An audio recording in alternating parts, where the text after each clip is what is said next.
And you see, there's this recurring pattern that we're going to see a lot of people falling into, and they don't even realize it. People aren't allowing themselves to be happy. And the problem is, when you do that, you become quick to find the negativity in your life, and you like to brush aside any good things that could happen. Often you will refuse to accept compliments. And this cycle is such an ingrained issue that it feels like the only truth that you have. And it's easy to accept the negativity in your life when it aligns with your poor view of yourself. When somebody criticizes you, you see it as a confirmation that you've always been right about it. It's a confirmation in the things that you believe, that you're not enough and that you never will be. And on the other hand, when a person offers you a compliment, you become very uncomfortable. It begins to clash with the self-image you've built of yourself over time. It begins to clash with the thoughts you have at night, and that impacts you because you begin to ignore the fact of Proverbs, where it says, "For as a person thinks in his heart, so he shall be." So, with you continuously thinking of yourself in these negative ways, you end up reinforcing the reality that you do not deserve anything, that you deserve nothing, that you are destined to keep suffering. And this pessimism then becomes a comfort zone. It gives you familiarity, gives you understanding that this is how you are and there's nothing that can change and your life is meant to be like that. And that's how you navigate the world. And it offers, funny enough, it's a false sense of security. With your constant self-criticism, you end up becoming out of touch. You might think it's self-awareness, but in actual fact, it's just self-sabotage. And you begin to seek out flaws rather than seeing opportunities for your growth and for your happiness. And there's a real danger in letting this constant search for what's wrong in your life, what are you doing wrong, what problems can you fix. You end up not looking at what you already have. And joy is essential for a healthy and balanced life.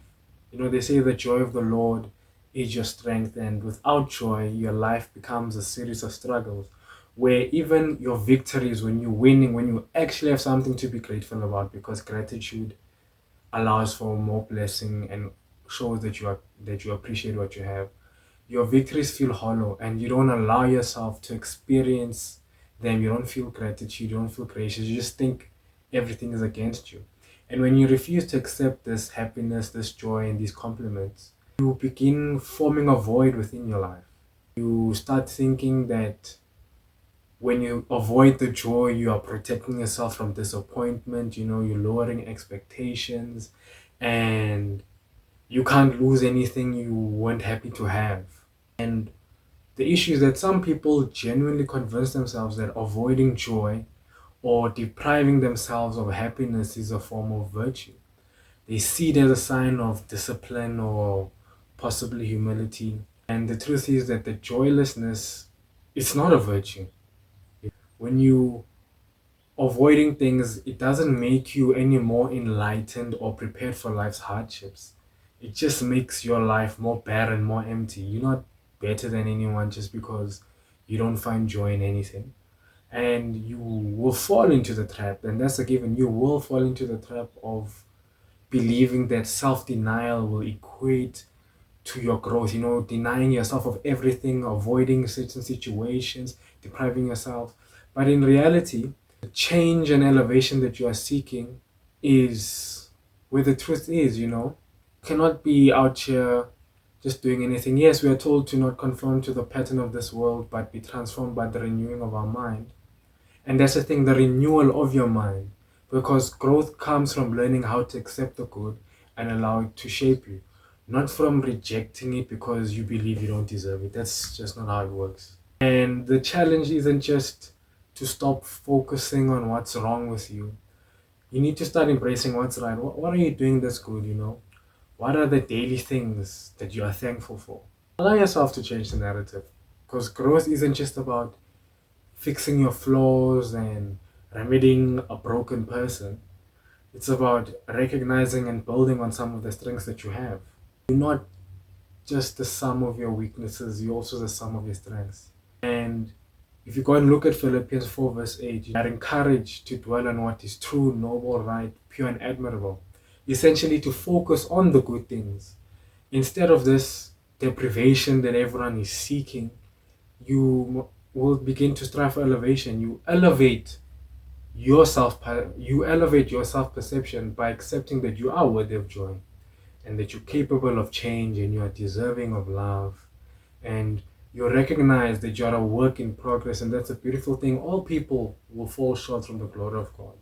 You know, you need to start seeing yourself how God sees you. The sooner you do that, the happier you will be. And you won't find happiness or growth by clinging to pessimism and denying yourself joy. And your self awareness, it shouldn't become self abuse. Recognizing your faults is important, but constantly searching for what's wrong keeps you stuck. You need to learn to accept compliments, you need to embrace joy and let go of belief and any belief that deprivation will make you more virtuous or holier than thou.